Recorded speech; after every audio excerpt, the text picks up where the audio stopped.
Assalamu alaikum.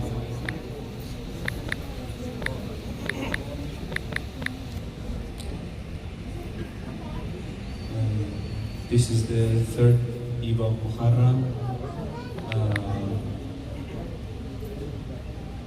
To offer our condolences to our Imam of our time. Please recite aloud Salawat ala Muhammad wa ala Muhammad.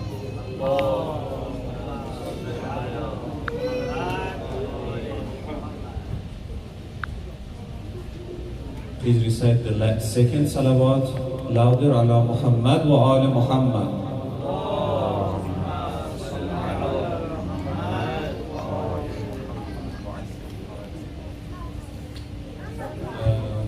A couple of quick announcements. First, that Alhamdulillah, brothers and sisters are taking the opportunity and sponsoring for the programs on these nights.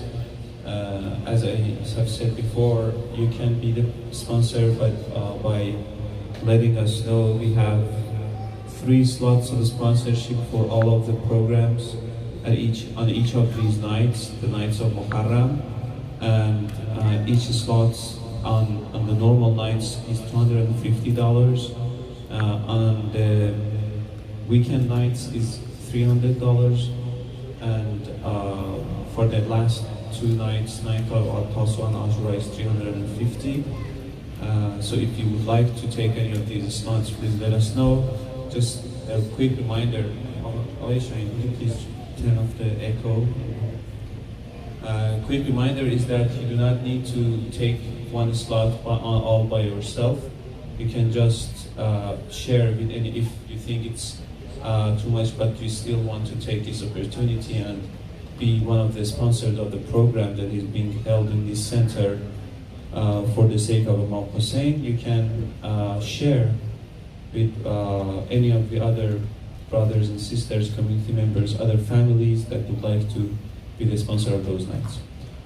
We have some t-shirts designed by our center over here. If you want to use any of them, please come over here. You can take whichever you want and drop the money. The prices is written there. Drop the money in the boxes that are put there. Without further ado, I would like to invite our dear speaker, Sayyid Atiyullah Ibadi, with a loud salawat ala Muhammad wa ala Muhammad.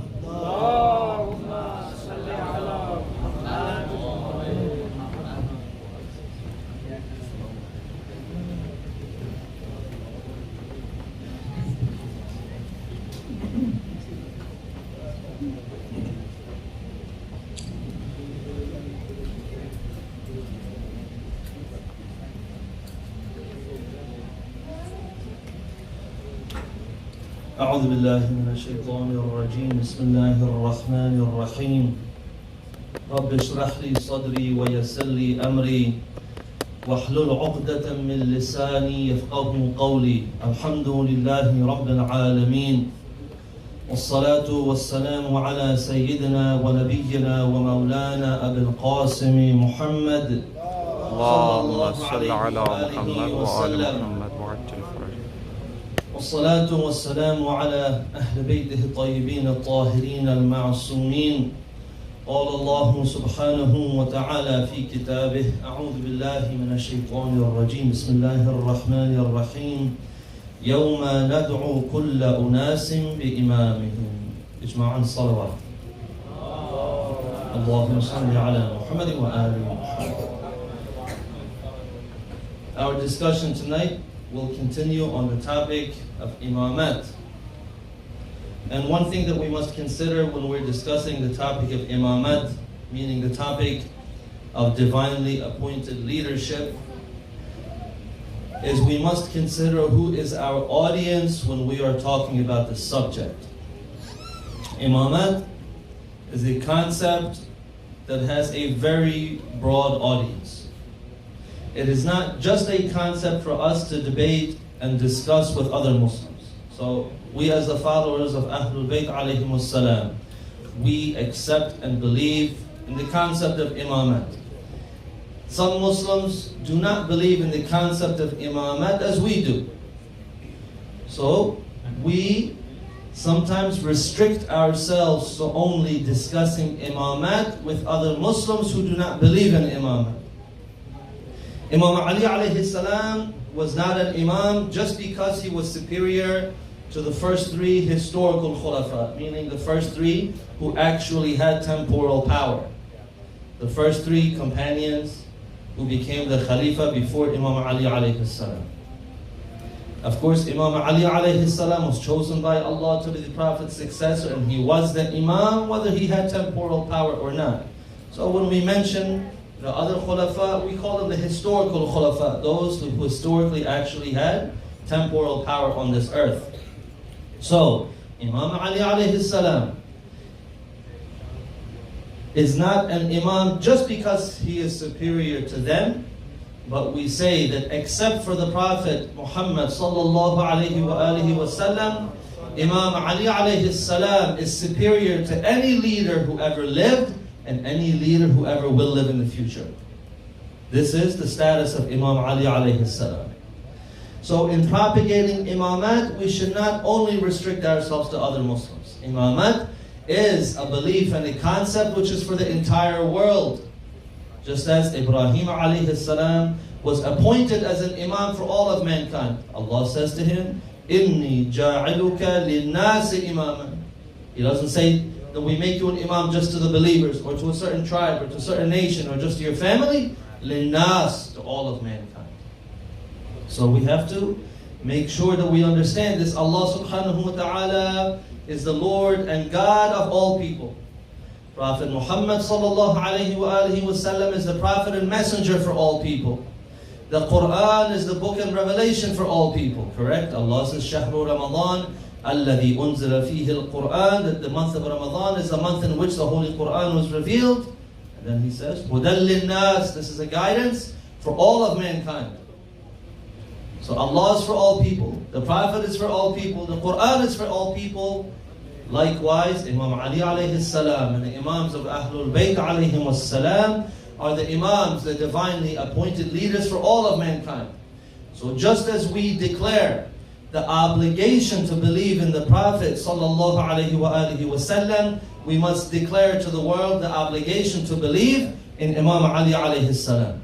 If we want to introduce people to the knowledge of the Prophet, we should introduce them to the door to that knowledge.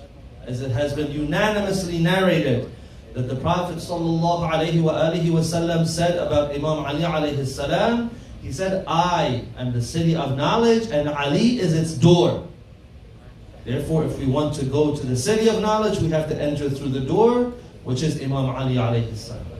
So when we speak to non-Muslims about the Quran, we should also introduce them to Nahjul Balagha, to the wisdom and philosophy and piety and monotheism and taqwa that is contained in there. We should introduce them to the spiritual beauty and deep reflections in As-Sahifa Sajadiyah or in Mafatihul Jinan. We should introduce them to these words and supplications and teachings of the Ahlul Bayt alayhim salam. When our Christian brothers and sisters, they relate to us their belief in the sacrifice of Isa alayhi salam through crucifixion, we should respond by relating to them the sacrifice of Imam Hussein alayhi salam as the greatest model and form of sacrifice. We should introduce to them and let them know that, yes, you believe that Isa alayhi salam died for the sins of mankind. As you know that our Christian brethren, they have this belief system. They say that when Adam alayhi salam and Hawa salamullah alayha, Adam and Eve, all of our parents, that when they ate from the forbidden tree, that sin entered into the world. And that now everyone is born into sin. And the only way to take care of that sin and remove that sin is through some type of blood sacrifice. And that in order to completely remove this sin for all time and from all of humanity, they say that God came in the form of Jesus, na'udhu billah, that He came in the form of Isa alayhi salam, and offered Himself as the perfect sacrifice for all of the sins of all mankind. So we say, okay, this is your belief. But we should introduce to them a better system of sacrifice. A true form of sacrifice, a real form of sacrifice, in the sacrifice of Imam Hussein alayhi salam. No God had to be killed. No person had to be forcefully killed. What was the difference between the two? Many differences. We don't want to get into them tonight, but just very quickly, that according to that sacrifice that the Christians believe in, Jesus died for the sins of mankind, but with the sacrifice of Imam Hussein alayhi salam, he taught us how to stay away from sin ourselves. Whereas with the other sacrifice that our Christian brethren believe in, what did humanity learn from that sacrifice? Other than that, somebody paid for my sins and now I don't have to pay anything. So we have to introduce them to this much better and greater sacrifice of the Ahlul Bayt alayhimus salam. So throughout history, people have believed in certain people and followed and admired different leaders for various reasons. There were kings, there were rulers, there were poets, there were scholars, there were military leaders, there were philanthropists, and so on. But whoever it was, every individual who was held up as a role model for us to emulate and imitate, all of them fall short of the virtue, piety, and righteousness of the Imams of Ahlul Bayt alayhimus salam. So we will look at a few of these categories tonight, inshaAllah, and we will begin with a loud salawat from the brothers and sisters.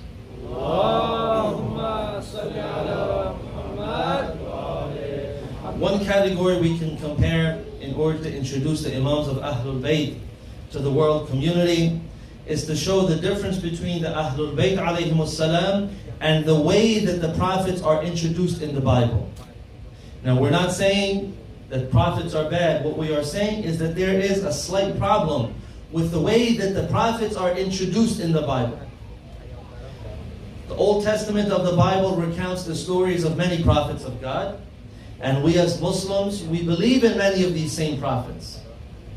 But the way that they're introduced, there's a great difference. The prophets of the Bible are not considered more virtuous than any other people. When you read through the stories of the prophets in the Bible, the way that they are described, they lie, they cheat, they kill, and they sin with the worst of people.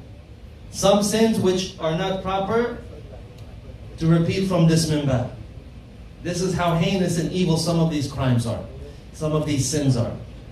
However, the Imams of Ahlul Bayt alayhimus salam, they are infallible. And these prophets of the Old Testament, yes, they did bring, according to the Bible, they did bring some good teachings, but these prophets themselves in the Bible, they are not models for us to imitate. They are not leaders for us to follow. So we should take their words, but not their character. On the other hand, the Prophet Muhammad sallallahu alayhi wa alihi wa sallam and the Imams of Ahlul Bayt alayhimus salam, not only did they teach us the best morality, but they also exemplified it with the best character. And not only did they exemplify the best character themselves, but they corrected what was said in the Bible about the prophets by showing that all of the prophets of God alayhimus salam, peace be upon all of them were infallible, and that all of these things that are attributed to them in the Bible are false. So the Imams of Ahlul Bayt, they clear the name of the prophets and correct their reputation. On the other hand, the New Testament of the Bible recounts the story of Isa alayhi salam. And unlike the description of the prophets of the Old Testament, the New Testament rightfully presents Jesus, Isa alayhi salam, as sinless and perfect. This is correct, and we believe in this, of course. However, some parts of the New Testament falsely present Isa alayhi salam as the Son of God. And this is a problem. This shakes the very foundation of monotheism. Any rational person who looks at this belief cannot accept it. If we try to accept it rationally, we say that there is a problem. And even Christian scholars themselves, Christian scholars of the highest status, they even admit themselves that this belief in the Trinity cannot be accepted or explained rationally, that in order to believe in it, a person must just put faith in it without any reasoning or logic behind it. So they present him as the Son of God, but the Quran and Ahlul Bayt alayhimus salam, they correct this and show that yes, he was a prophet of God of the highest status, but with a belief in him and a description of him that does not damage or insult the concept of monotheism in Islam. And the Ahlul Bayt alayhimus salam, they also narrate many beautiful stories and sayings from Isa alayhi salam that are not included in the Bible. So this is the comparison of the Imams of Ahlul Bayt alayhimus salam, to the way that the prophets are described in the Bible. Next we have the Imams of Ahlul Bayt alayhimus salam and their encounters with atheists. Of course, throughout history, atheists have always existed. And atheists have always tried to discredit belief in God and to discredit divine religion. And there have been many people throughout history who have stood up to the atheists, who have countered their arguments and had debates and arguments with them. However, none of them has said anything or responded to them as thoroughly and eloquently and completely and perfectly as the Imams of Ahlul Bayt alayhimus salam. The sayings of Ahlul Bayt are an ocean of monotheism where every saying of theirs, every drop from that ocean answers the problems that are arising from atheism and destroys all of their arguments. We encourage everyone, for example, to read the debates that Imam Sadiq alayhi salam had with the atheists, that Imam Ali alayhi salam had with some atheists, and especially the sermons in Nahjul Balagha from Imam Ali alayhi salam when he speaks about Tawheed. Sometimes you read a single phrase or a single sentence from Nahjul Balagha and you have to sit down and think about it for an entire day. You could take one of those lectures, for example, the first lecture in Nahjul Balagha, the first sermon, and you could devote an entire year just to discussing that sermon. This is how deep and thorough these sermons are. To give an example, certain things that Imam Ali alayhi salam mentions in Nahjul Balagha that I personally, sometimes when I read, you have to stop and say, Alhamdulillah, Subhanallah, that this saying in itself is miraculous enough for us to believe that this is a divinely appointed leader. For example, Imam Ali alayhi salam, a very small phrase. Sometimes people ask the question, if God created everything, then who created God? This is a very common question, and it is a justified question people ask. So Imam Ali alayhi salam, very briefly, he says, Allah exists, but not from non-existence. So when you think about this, you understand that the Creator is unlike the creation. When we ask who created God, we are comparing Him to ourselves. But Imam Ali alayhi salam is completely dissociating Allah from His creation in this very small phrase. Or you read certain things in there when Imam Ali alayhi salam is describing the bounties and beauties that Allah has created. He says this very small phrase. He says Allah has created colors that you cannot see. What does this mean? What are colors that we cannot see? For example, there are some people who are colorblind. They can see only black and white, or the red-green colorblind and so forth. And then you think further and you understand, for those who have studied at least even high school science, you know, from physics class, that the light spectrum has a certain range. And we as human beings, with these eyes that we have, we can only detect a certain amount of that light spectrum. And there are other types of light within that spectrum that our eyes cannot detect. So Imam Ali alayhi salam, 1400 years ago, he's saying, there are colors that we cannot see. And only today we are discovering this. So we should introduce people to the words of Imam Ali alayhi salam in Nahjul Balagha.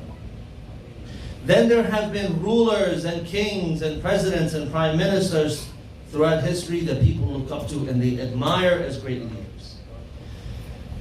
But the legacy of these different rulers is always filled with corruption and thirst for power. No matter who these rulers are, when their histories are studied in detail, the things that they had hidden in their lives becomes exposed in future generations. The forefathers of this country, for example, for a very long time, they were held as close to being infallible. But now, details have come out about them. Of course, these details were available, but now they're becoming more exposed. They may have done some great things, but alongside that, they also did some very terrible things. Unlike this, the Imams of Ahlul Bayt alayhimus salam, they are infallible through and through. So when you look at these other heroes that people hold up as great leaders, the only way that they can continue believing in these people as great leaders is to overlook their faults or try to explain these away. But when it comes to the Imams of Ahlul Bayt, they were infallible. And from the Ahlul Bayt, only the Prophet sallallahu alaihi wasallam and Imam Ali alayhi salam, they actually had the opportunity to rule over the Muslim nation.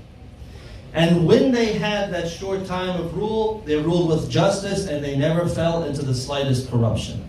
They couldn't be bribed. They couldn't be enticed with power, wealth, or fame. For example, in the early years of the mission of Islam, when the Prophet first started propagating the religion to the polytheists of Mecca, at first they didn't take him seriously. They thought that he was another false prophet just like other false prophets, and that he would fade away just as they had faded away. But then they saw that he was attracting people. He was converting people. People were coming to the religion. Now they said, we have to take him seriously. So they came to him and they said that we will give you any amount of money that you want. We will give you vast wealth. We will give you what women you want, and we will even make you our leader, as long as you stop propagating this religion. They even offered to make him their leader. They knew his character, they knew his abilities.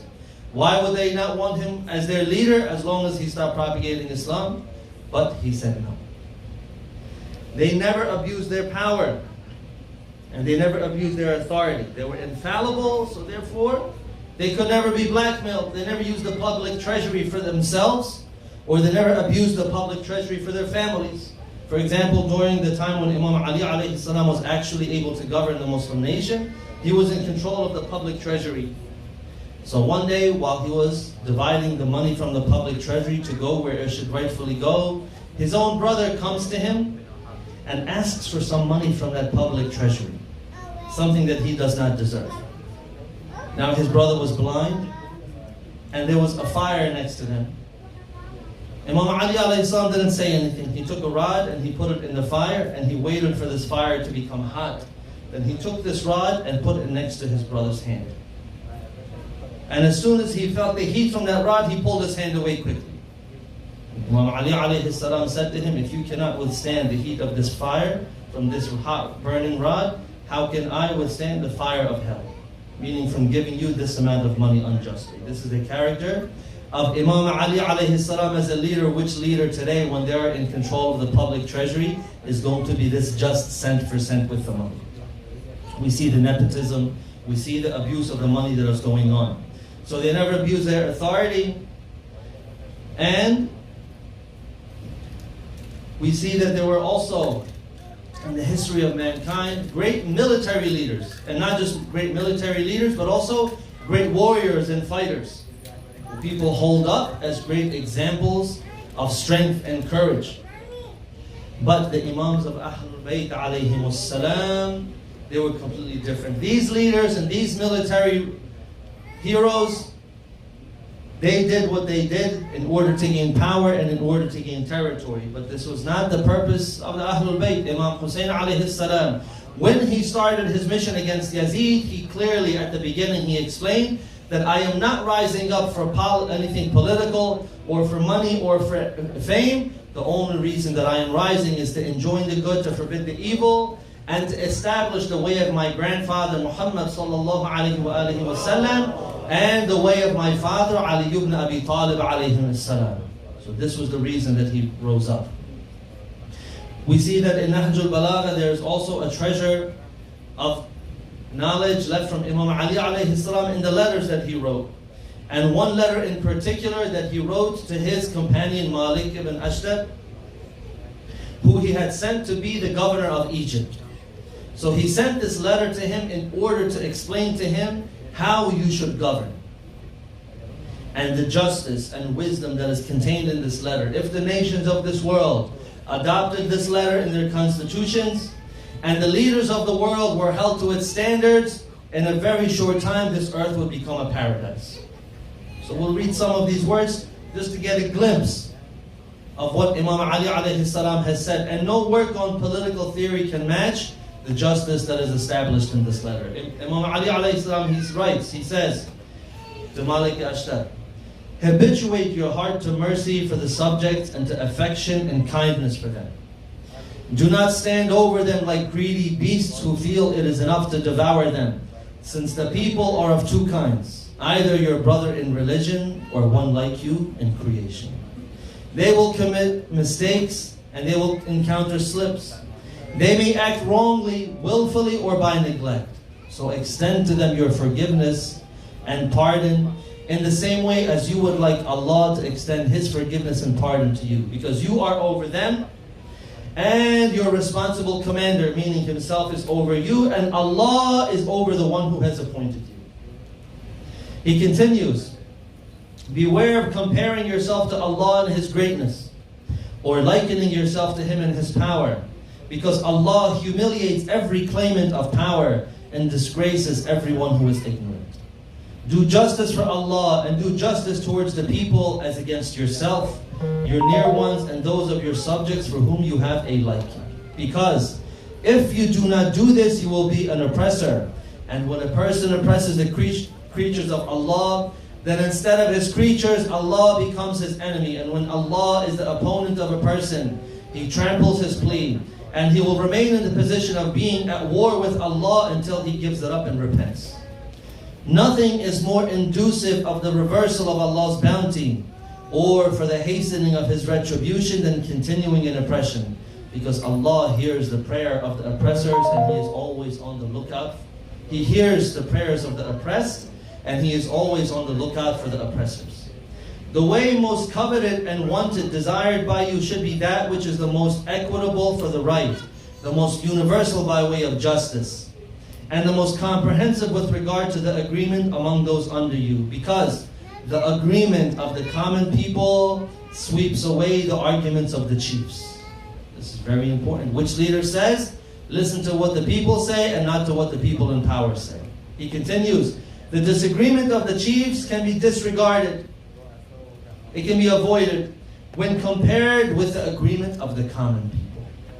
No one among those under you is more burdensome to the ruler in times of ease, less helpful in distress, more disliking of equitable treatment, more importunate in asking favors, less thankful when given anything, less appreciative of reasons at the time of refusal, and weaker in endurance at the time of the discomforts of life than the chiefs. Meaning the governors and the senators and the politicians, don't listen to them as much as you listen to the people. And he continues, it is the common people of the community who are the pillars of the religion, the power of the Muslims, and the defense against the enemies, and your leanings should therefore be towards them, and your inclination should be with them. And the Imams, when compared with what we consider the philosophical and intellectual geniuses, the wise men, the authors, the great orators of the world, the people who inspire us, the Imams of Ahlul Bayt alayhimus salam surpass them all. These people, of course, they have left great writings for us to read. Sometimes there is very great wisdom in them, but the unbiased reader, when he reads their words and then reads the words of the Imams of Ahlul Bayt, they see that there is no comparison. And the military heroes are recorded in great stories, but none of them has graced the battlefield like the Imams of Ahlul Bayt alayhimus salam. Because along with their swords and their shields, the Imams of Ahlul Bayt, they also took to the field. They took justice and mercy and compassion and religious teaching onto the battlefield. Number one, they never started a battle. This is a very important point. It is narrated that when Imam Hussein alayhi salam and his caravan were completely besieged by the enemy, that his companions asked for permission to attack, Imam Hussein alayhi salam, he was very firm in his refusal, and he said, I will never start a battle. And the same is true of Imam Ali alayhi salam. When he was fighting in the battle of Siffin or in the battle of Jamal, he continuously ordered his soldiers to never attack and wait for them to attack. And even when they attacked and started shooting the arrows, he still gave them a chance to stop. Only when it was completely avoidable did they then respond in kind, in self-defense. So their mission was to guide humanity, and they always looked for every opportunity to avoid fighting, to avoid the violence, and to find that chance that even one person from the enemy might turn around and accept what is true. And they never flinched in the face of flying arrows and swords pointed at them. Of course, yes, in the beginning they had compassion and called to the truth, but when the enemy was adamant about fighting and they would not stop, then of course they showed their courage and bravery. And they went headlong against the enemy. It is narrated that in the battle of Siffin, Imam Ali alayhi salam sent his son Muhammad ibn Hanafiya to lead the charge. When he led the charge, the enemy started shooting. Their archers shot a swarm of arrows at them.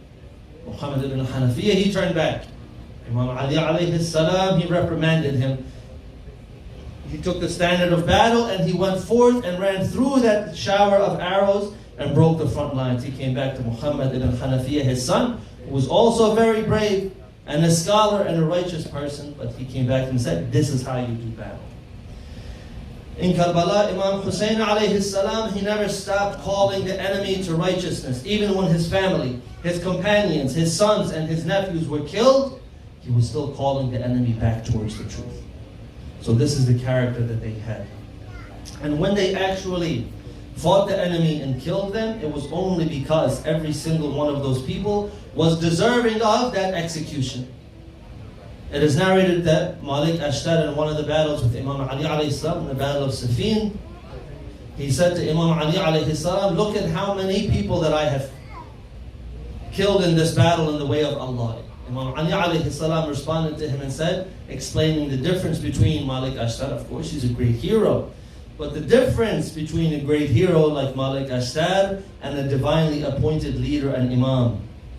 Imam Ali alayhi salam, he says that before I kill every person, I look 7 generations down. In the descendants of that person, if there is one believer in that line, I do not kill that person.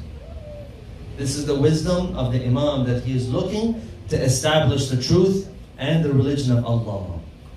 So then there were humanitarian saints, philanthropists, ascetics, champions of the poor. In any one of these categories, the Imams of Ahlul Bayt alayhimus salam were the best. Not only do we say that they were best in this category or that category, it's not as if, for example, Imam Ali alayhi salam was the greatest warrior, or Imam Hassan alayhi salam was the most generous, or Imam Sadiq alayhi salam was the most knowledgeable, and that each one of them was good in just that one category. No, every single Imam was the best in any virtue that any human being had. This is the difference between the Imam chosen by Allah and any other human being who achieves great heights of power or knowledge or righteousness. Tonight we are commemorating the shahadat of a very gentle soul.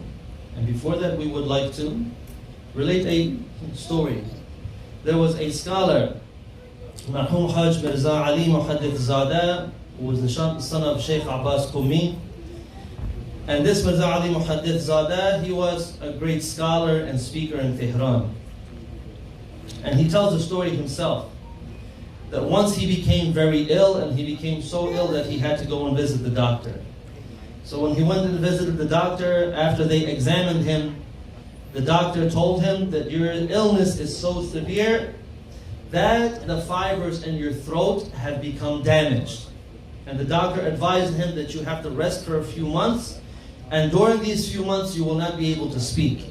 So this means that you cannot give lectures, you cannot teach, and even you're not allowed to speak with your family. So if you want to talk to your wife and your children, if you want to say anything to them, you should write it down on paper for them. So this was very hard for him. The doctor said, after this period of rest, maybe then your health might recover. So the Shaykh, he felt completely helpless, and he said that he felt that he had no alternative but to turn to the wasila of Imam Hussein alayhi salam. So he says that one day, after the Dhuhr and Asr prayers, he turned to gain the wasila of Imam Hussein alayhi salam, Sayyid al-Shuhada, and he said to him, he says, I said to Imam Hussein alayhi salam, Yabna Rasulullah, O son of the Messenger of Allah, patience in this sickness is unbearable. In addition to everything else, I'm a lecturer and people expect me to preach to them from the minbar. From the beginning of my life until now, I have been speaking from this minbar, and I have been of the servants of you, the Ahlul Bayt alayhim salam. So what has happened now that I should leave all of this because of this great sickness? And the month of Ramadan is coming close. So what should I do with all of these invitations to these different masajid? He says, my master, help me so that Allah grants me a full recovery. And after making this request, he says, I fell asleep. And I dreamed that I was in a room, that half of the room was lit and the other half of the room was slightly dark. And in the half of the room that was lit, there was sitting Imam Hussein alayhi salam. He says, I became very happy, and I went to him and I pleaded to him the same thing that I said to him when I was awake. And I especially emphasize to him that the month of Ramadan is very near, and I have been invited to many different masajid, and I have to speak to these people. However, how can I lecture to these people in the condition that I am? And the doctor has forbidden for me to speak. So Imam Hussein alayhi salam told him to go and ask that man sitting by the door to cry, and you will recover. Go ask that man sitting by the door to cry. So the Shaykh says, I looked towards the door, and I saw that my brother-in-law was sitting there. And his brother was by the name of Hajj Mustafa Tabatabai Qummi, who was also a scholar and a great speaker in Tehran. So he says, I went to him and I told him what Imam Hussein alayhi salam told me to say. He's told him to cry. And at that instance, he says, Imam Hussein alayhi salam said, recite the musibah, the tragedy of my daughter. Meaning the tragedy of Ruqayya. So he says that his brother-in-law became engrossed in reciting the tragedy of Ruqayya salamullahi alayha, and I was also crying and shedding tears. But unfortunately, my children woke me up at that moment, and I felt very upset that I was taken away from that very honorable gathering. He says, that day, or the next day, I returned to the doctor. And after examining me, the doctor said that there's absolutely no trace of any illness or any injury within me. He said, the doctor kept insisting and saying, what have you taken that you recovered so quickly? He says, I recounted to him the story of my seeking wasila to Imam Hussein alayhi salam, and then what I saw in the dream, and then this recovery. And he says, the doctor was standing, and he was holding a pen in his hand. And he says, but upon hearing the name of Imam Hussein alayhi salam, he says that the pen dropped from his hand, and he fell backwards onto the examination table. And upon hearing the name of Imam Hussein alayhi salam, he was engrossed in such a spiritual state that drop by drop, the tears started to fall from his eyes. And he said, before that, the Shaykh says that this doctor, he started to cry without restraint, with no embarrassment. He started to cry loudly. And he said that this illness of yours had no cure except that wasila and the help of the unseen. This is the greatness, this is the status of Ruqayya bint al-Hussein, salamullahi alayha. Imam Hussein alayhi salam had a very special relationship with his beloved daughter Ruqayya. She was his youngest daughter. And being a very small child, he had the habit of holding her at night before she went to sleep. He used to tell her stories of the Prophet, of Imam Ali alayhi salam, and the previous prophets, and she would fall asleep hearing these stories. But after Imam Hussein alayhi salam was martyred in Karbala, she was forced to sleep every night without the comfort of her father, until eventually they were taken to Sham, and they were made to stay in the ruins next to the palace of Yazid. One day in the ruins where they were kept, Ruqayya was with her aunt Zainab salamullahi alayha. And it's narrated that Ruqayya, she saw these children running back and forth. And she asked her aunt Zainab, she said, my dear aunt, well, where are these children going? And Zainab salamullahi alayha, she said, they're going to their homes. Ruqayya said, do we also not have a home? And Zainab said, yes, my dear child, of course we do. Our home is in. Remembered those pleasant memories she had with her father, and she immediately asked, where is my father? And whenever the children were asking where Imam Hussein alayhi salam was, they would always say that he has gone on a journey. So when she asked, where is my father? Zainab said, oh, he's on a trip, he's on a journey. So Ruqayya, she became silent. She became quiet. And she went and sat in the corner of the room, put her head on her knees. This small, tiny little child. And she sobbed and cried herself to sleep. And then a portion of the night passed. And she woke up startled and said, where has my father been? Just right now in my dream I saw him that he was in great distress and pain. So she kept on asking and crying, and the women and other children started crying, and the crying became so loud that it woke up Yazid in his palace, and he said, what is going on? They told him that they were crying for Hussein. So in order to hurt them and injure them even more, he said, send them the head of Hussein. So they took the head of Imam Hussein alayhi salam, put it in a tray and put a silk cloth over it and brought it to this child. So when they removed it, she asked, who is this? They said, this is the head of your father, Hussein alayhi salam. She had been separated from Imam Hussein alayhi salam for so long that she could not hold herself back. She took this head in her chest and started kissing his forehead and his lips. And she started speaking to him the way that a small daughter speaks to her father. And she started speaking very quietly and whispering, and they heard her voice become quieter and quieter until she was speaking no more. They thought that she was asleep. But when they went close, they saw that she had breathed her last and she had left this world, because her only comfort was in once again seeing her father, Imam Hussein alayhi salam. وَسَيَعْلَمُ الَّذِينَ ظَلَمُوا أَيَّ مُنْقَلَبٍ يَنْقَلِبُونَ وَالْعَاقِبَةُ لِلْمُتَّقِينَ. We ask Allah بِحَقِّ Muhammad wa Ali Muhammad, and especially بِحَقِّ Ruqayya bint al-Hussein, that Allah hastens the return of the Imam of our time, that He makes us of the loyal followers of our Imam, that if we cannot see the Imam in our time, that He raises us and resurrects us to be of the followers of the Imam when He returns, and He makes us of the loyal followers of the Holy Prophet of Islam, the Quran and Ahlul Bayt, and He makes us true Husseini followers. Wassalamu alaikum wa rahmatullahi wa barakatuh. اللهم صل على محمد وآل محمد وعجل فرجك ببلغ تسجيل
بسم الله الرحمن الرحيم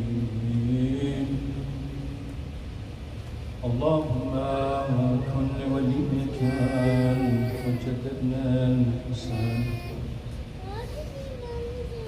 صلواتك عليه وعلى آبائه في هذه الساعة وفي كل ساعة وليا وحافظا وقائدا وناصرا ودليلا وعينا حتى تسكنه أرضك توها وتمتعه فيها طويلا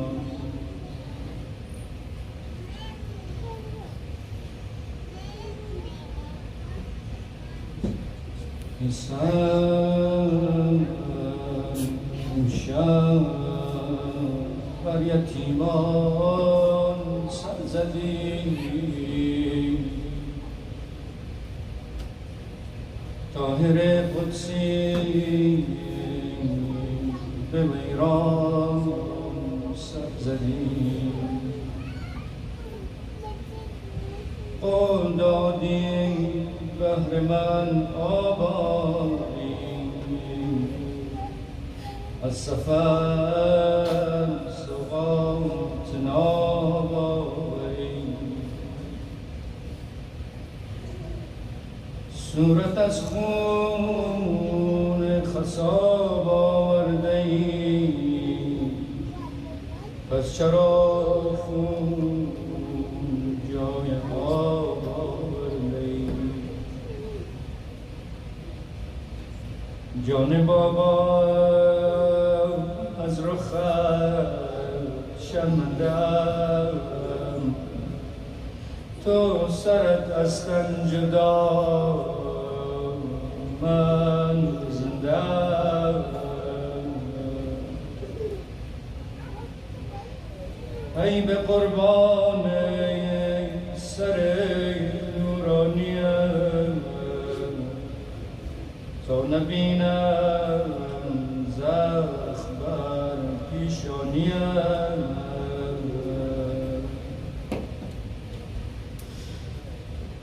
بابا جان کاش چشمم مثل دستم بسته بود، کاش فرق دخترم بشکسته بود.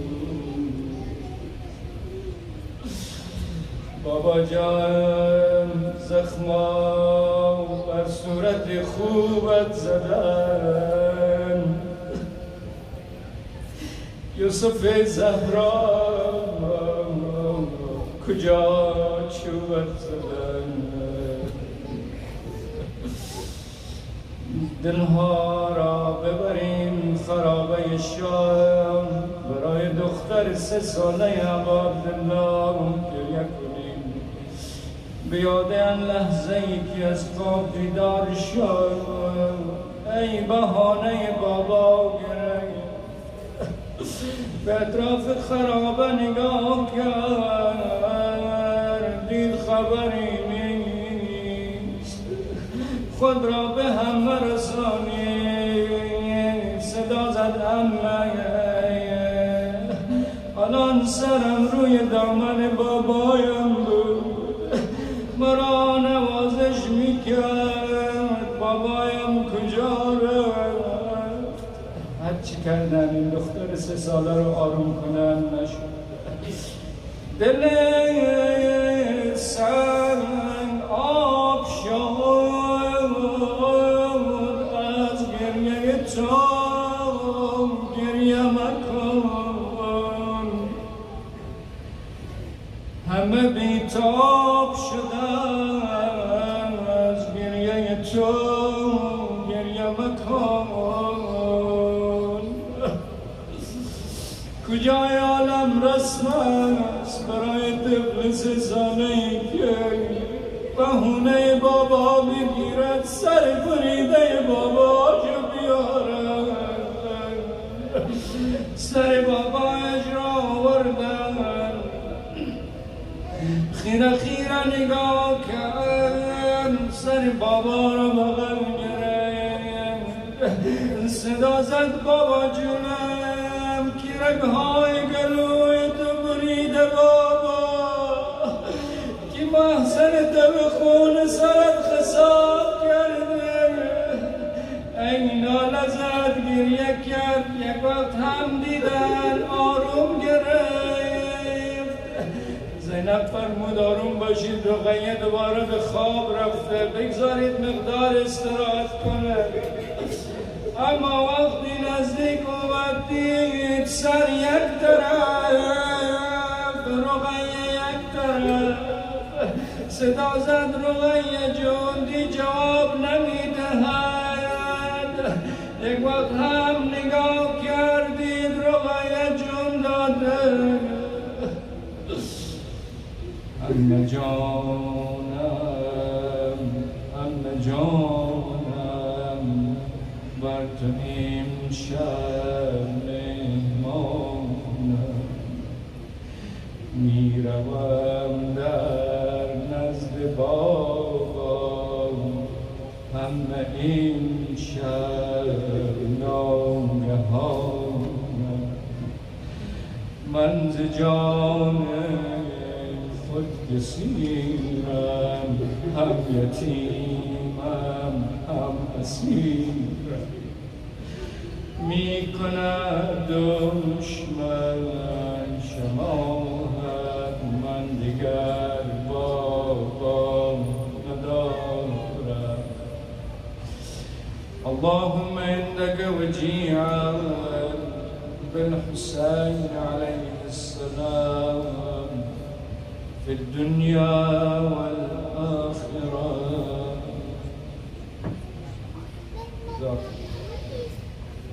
اللهم صل على محمد.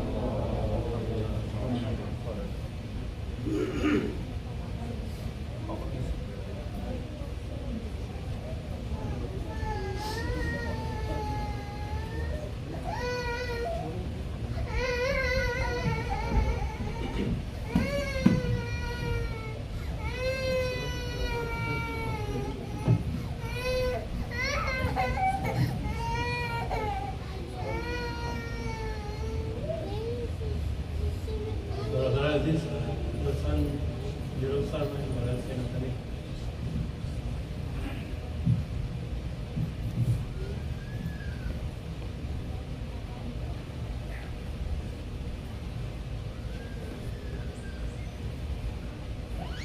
صلوات برای خوشنودی آقای موضوعان ختم کنید. اللهم صل علی محمد و آل محمد. پیشخوانی نو هست فدای ریش پرخونت رقیه دخترت بابا. فدای ریش پرخونت رقیه دخترت بابا. فدای ریش پرخونت رقیه دخترت بابا. فدای ریش پرخونت رقیه دخترت بابا. فدای ریش پرخونت رقیه دخترت بابا. مدینه کی روم بابا. مدینه کی روم بابا. من هستم با سرت اینجا ز بعد مرگت ای بابا. ز بعد مرگت ای بابا. نخواهم زندگی دیگر ببر اینجا مرا امشب. ببر اینجا مرا امشب به حق مادرت بابا. فدای ریش پرخونت دخترت بابا. فدای ریش پرخونت رقیه دخترت بابا.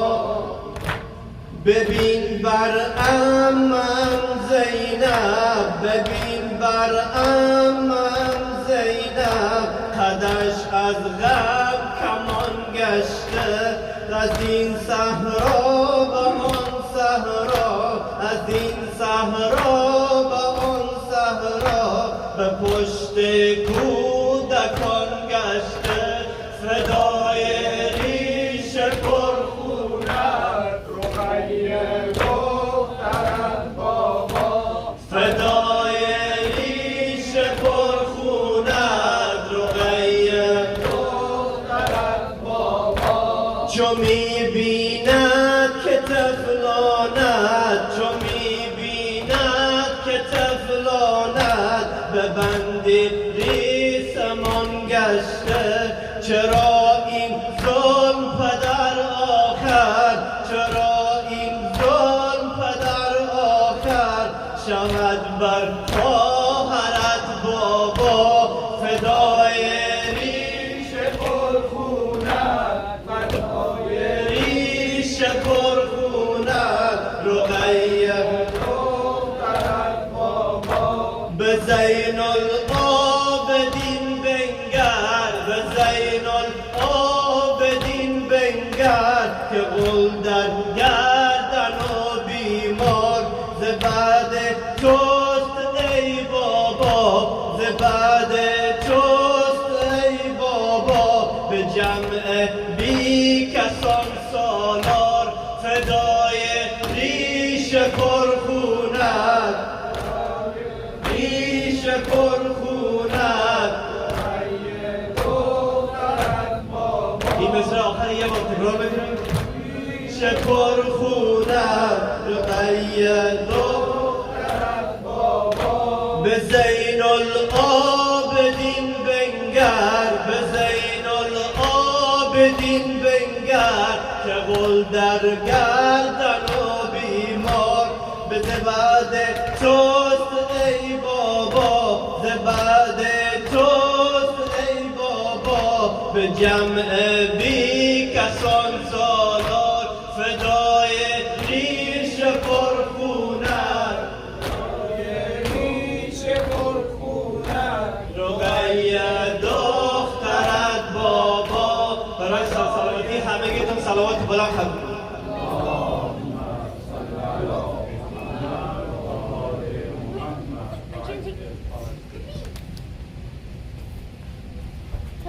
شرار غم میسوزم به تمامی وجود، ز شرار غم میسوزم به تمامی وجود. دوباره باید بخونم یکی بود یکی نبود، بلبلی گوشه بیرون میخون برای یار.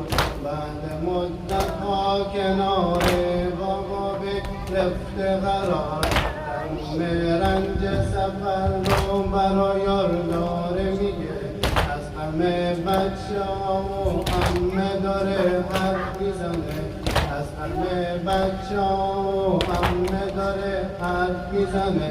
بابا جون دردت به جونم، بابا جون دردت به جونم، بابا جون دردت به جونم، بابا جون دردت به جونم.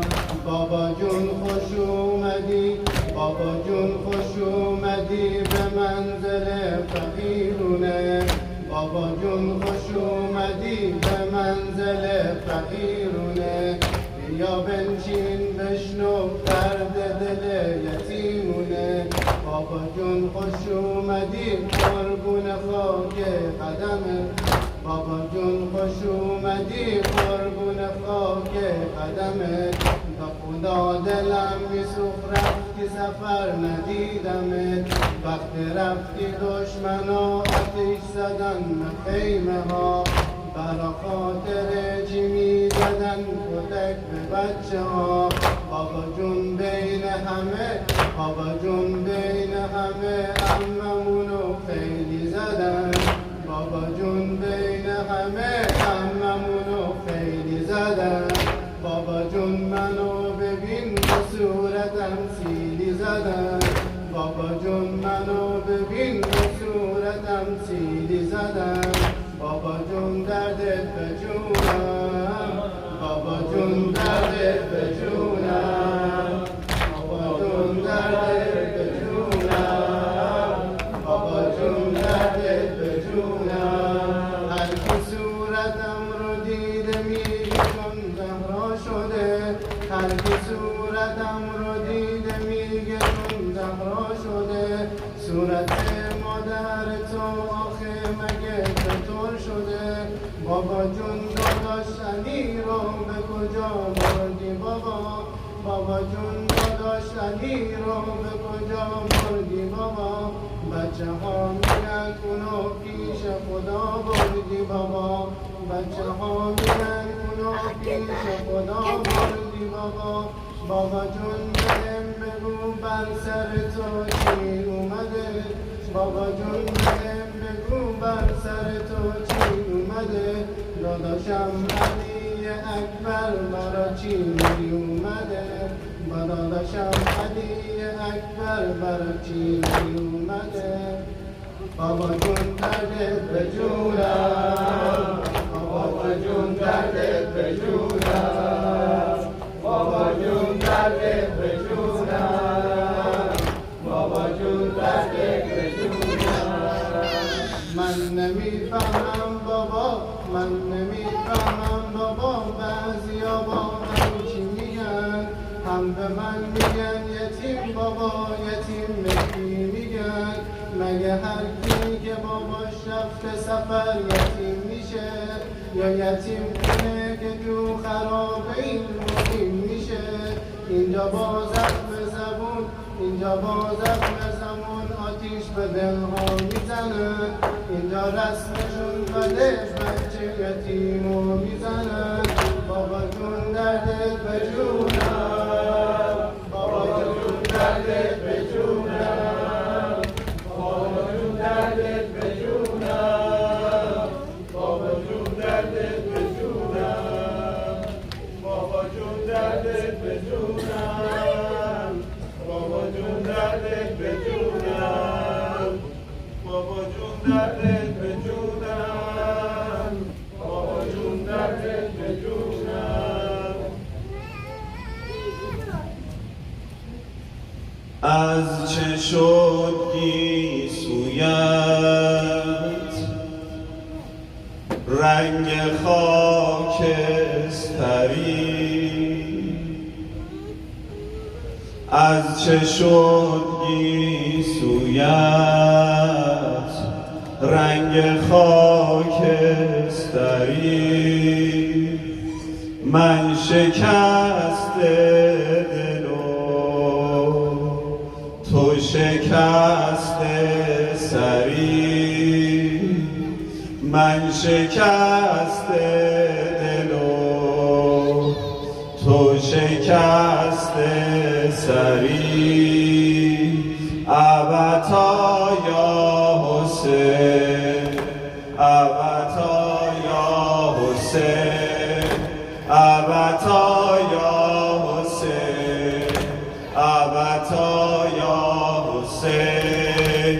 از چه شد گیسویت، از چه شد گیسویت رنگ خاکستری؟ از چه شد گیسویت رنگ خاکستری؟ از چه شد گیسویت رنگ خاکستری؟ من شکسته دل و تو شکسته سری. من شکسته دل و تو شکسته سری. ابتا یا حسین، ابتا یا حسین، ابتا یا حسین، ابتا یا حسین، ابتا یا حسین، ابتا یا حسین. التماس مرا، التماس مرا بشنو ای پدر. التماس مرا بشنو تو ای پدر. یا بمان پیش من یا مرا هم ببر. ابتا یا حسین، ابتا یا حسین، ابتا یا حسین، ابتا یا حسین. تازیان خرید، تازیان خرید ناز ما را همه. تازیان خرید ناز ما را همه. تازیان خرید ناز ما را همه. صورتم را ببین بگو یا فاطمه. صورتم را ببین بگو یا فاطمه. صورتم را ببین بگو یا فاطمه. ابتا یا حسین، ابتا یا حسین، ابتا یا حسین، ابتا یا حسین، ابتا یا حسین، ابتا یا حسین. پای پر آبله، پای پر آبله دست من میرمم. پای پر آبله دست من بیرمم آفتابم ولی در حجاب شفق آفتابم ولی در حجاب شفق ابتا یا حسین ابتا یا حسین ابتا یا حسین ابتا یا حسین تو عزیز خدا تو حسین منی تو عزیز خدا اگه حفظی بگو تو حسین منی تو صفای دلو تو توان تنی همه روی زمین ز غمت در عذاب همه جا کربلا همه جا نینوا همه جا کربلا همه جا نینوا تو عزیز خدا تو حسین منی تو عزیز خدا تو حسین منی تو توان تنو تو توان تنی تو صفای دلو تو توان تنی همه روی زمین ز غمت در عذاب همه جا کربلا همه جا همه جا کربلا همه جا نینوا همه جا کربلا همه جا نینوا همه جا کربلا همه جا نینوا همه جا کربلا همه جا نینوا به ابی انت و امی یا حسین به فدای لب اشیان حسین به ابی انت و امی یا حسین به فدای لب اشیان حسین به ابی انت و امی یا حسین به فدای لب اشیان حسین به ابی انت و امی یا حسین به فدای لب اشیان حسین به ابی انت و امی یا حسین به فدای لب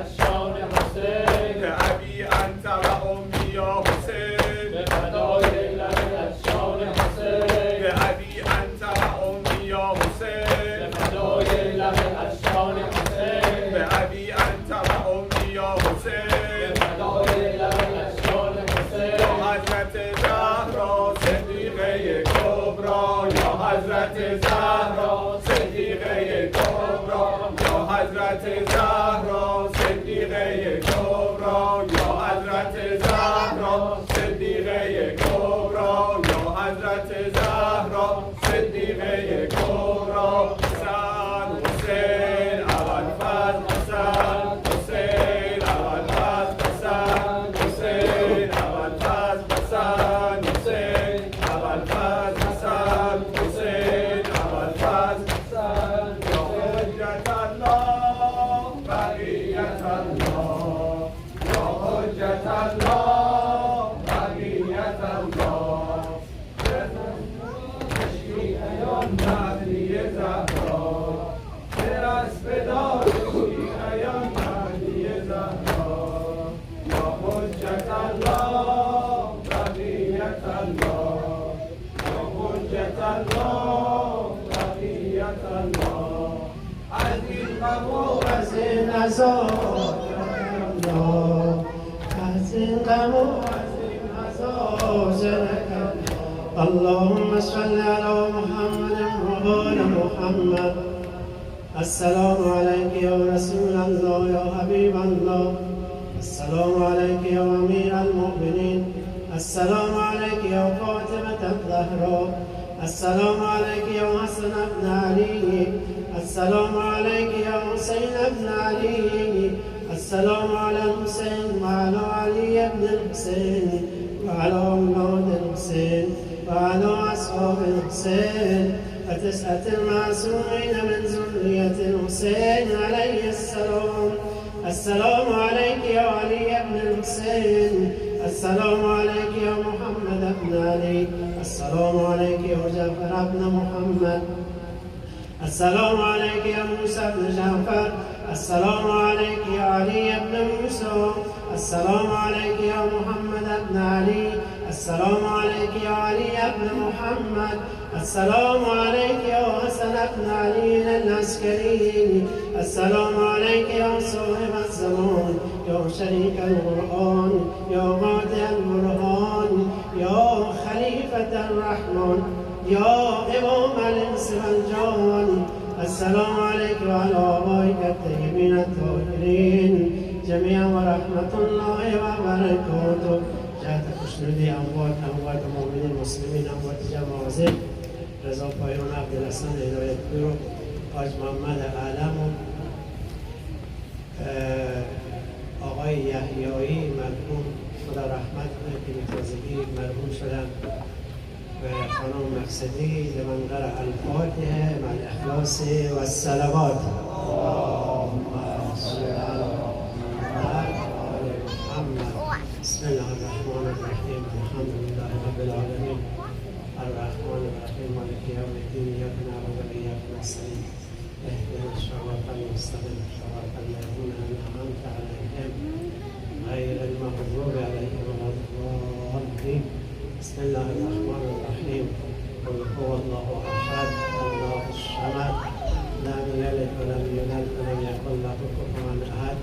اجر میگه به سید الشهدا و محمد و آل محمد اجمعین بلند صلوات. عزیزان یک چیزی بخواستم سوال کنم. حدوداً 12 سال ما همینجوریم برای همین آخر که سخنرانی روزه میخونن و عزاداری میشه کلا چراغ تاریکه. یعنی خودم مخالف این کارم. اگر کسی راضیه که به همین شکلی که خاموش باشه به فیلم برداری میشه و هم پروسه برنامه دیگه که اشکال نداره. اگه کسی موافقه که چراغ یک مقدار روشن باشه لااقل تصویر و چراغ گرفت آمد میکنن هم دیگر ببینن او هم پروسه نظر رو بگیر. اما یک مقدار که روشن باشه. بله؟ اما یک مقدار کمی که روشن باشه خوب و تاریک نباشه. فکر کنم درست باشه. به نظر من. خیلی. بر محمد و آل محمد صلوات. محمد و آل